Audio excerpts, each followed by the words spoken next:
Top of the day to the enthusiasts. I am Sky Guy R12 Turn, and I'm here with my second coaster review. That will be focused on Flight of Fear, a Premier Rides indoor LIM launch coaster located at Kings Dominion in Doswell, Virginia, United States. Wait, actually, there's an exact clone at Kings Island in Mason, Ohio, United States. Personally, I've never been to Kings Island. Again, this review is focused on the one at Kings Dominion, and I'm not going to talk too much about Kings Island because otherwise, this video would be very long. So let's get this over with, shall we?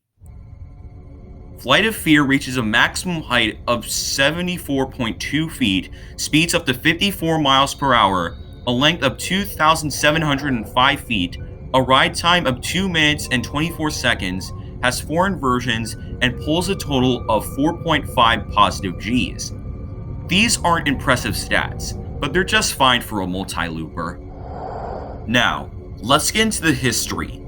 In 1993, Paramount bought this park, along with Canada's Wonderland, Carowinds, California's Great America, and the aforementioned Kings Island. But those parks I just mentioned were acquired a year earlier in 1992. Whatever they built at those parks, they themed it to what Paramount is well known for, their TV shows and films. Like the first coaster they built at this park since Paramount's ownership, Hurler, an ICI wooden coaster themed to Wayne's World, a film starring Mike Myers, Dana Carvey, Tia Carrere, and Rob Lowe. I never watched that movie, but let's not get off topic. However, in the same year that coaster debuted, a new coaster manufacturer was founded, one that didn't make their first coaster until 2 years later, one that normally produces launches on their coasters, Premier Rides from Baltimore, Maryland. Sorry, I thought that it would be good for the video, and funny too. Anyways, Paramount hired Premier Rides to make not just any coaster. In fact, it would be a prototype. I mean, it's a manufacturer's first coaster, what would you expect? According to this book, it was the first coaster ever to feature a linear induction motor launch, or LIM for short.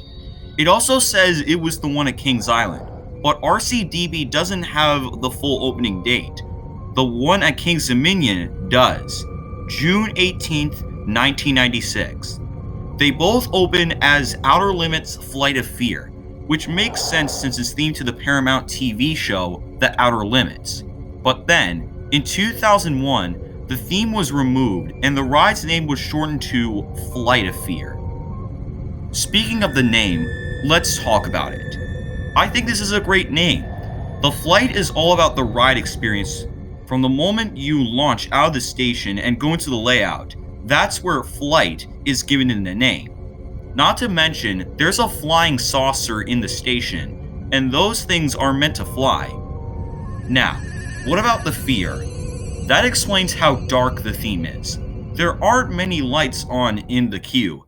Heck, no lights on in the area of the Spaghetti Bowl. And The Outer Limits is a horror anthology though about science fiction. So overall, nice name, Paramount. Something that also happened was the restraints.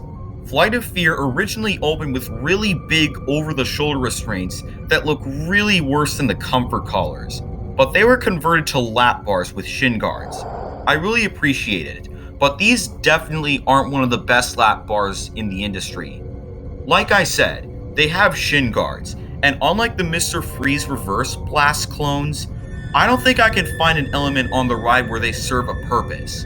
I didn't get stapled on these, but I didn't get any airtime on this ride. So to summarize, these are okay restraints, but they sure look better than those big, bulky, over-the-shoulder restraints. The operations were nothing special on this coaster. In fact, I think they were more on the worst side. Again, I've never been to Kings Island, which is a park that many enthusiasts say shines in this category, so maybe their Flight of Fear has better operations.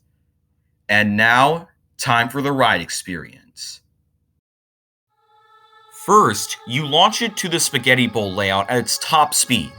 In my opinion, this is a forgettable launch.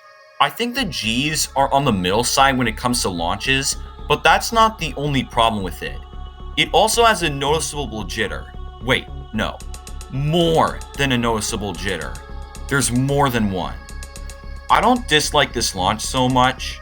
Like I said, it's forgettable.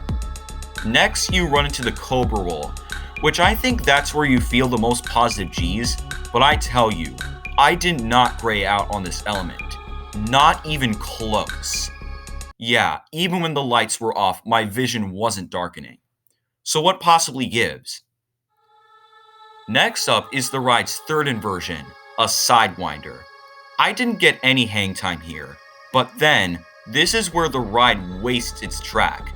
Now you're high off the ground maneuvering at a slow speed, and there's nothing good to be found here. Then, you hit the mid-course brake run. Well, at least when I rode Kings and Minions. And for some reason, you almost come to a complete stop. I'm not even kidding. And you know what's worse? There's another jitter right there. I know it's probably showing its age. I mean, it's about to be 26 years old at the time of this video's recording, but let's move on. After the brake run, you take one elongated turn to the left before turning banks in directions. And this is just dull. The G's aren't powerful, and you don't have enough speed to make it intense thanks to the mid-course brake run. Then, when you bank and turn right, you'll go through an overbank turn and transition to another left turn, which after that is where you're finally on the ground and have all the speed you have left. But the ride isn't over yet. You go through one easy left turn into a corkscrew, Flight of Fear's final inversion. One final bunny hill, which sadly you get no airtime on, and you made it to the final brake run. That concludes your ride on Flight of Fear. Or does it? To give you a short answer, here's something unique at the end of the ride. You slowly proceed to an area where it turns out that's where you exit. Yeah, not the train station. I kind of like that since this coaster is themed very well, and you know, that's probably one of the reasons why it gets a long line so often. I mean, this theming is like Rock and Roller Coaster at Disney's Hollywood Studios. Wait, let me scratch that. The entire coaster is like Rock and Roller Coaster. Hey, maybe this could be the explanation why Flight of Fear has a long line so often at King's Dominion. But you know what? I'll make it a coaster theory. Anyways, it's time for me to give Flight of Fear its overall score, and that's going to be a 5.5 out of 10. The theming here vastly helps this coaster gain points, but it's not butter smooth. I think it's not as forceful as advertised, and the pacing gets ruined during the ride. Combine these three cons with that long line of guests, and you probably get a coaster with a chance of not being worth the wait when you're at King's Dominion. These factors may apply for the one at Kings Island too, but we'll find out later. I'd love to see how those two clones compare. So, what are your thoughts on Flight of Fear? Have you ridden this coaster? Are any of these two parks your home park? I want to hear what you think down in the comments below. And if you enjoyed this video, please be sure to subscribe to the channel because I have an ultimate goal on YouTube, and that is to become the next El Toro Ryan of the coaster community. I'd also love it if you gave this video a like so even more viewers can watch it.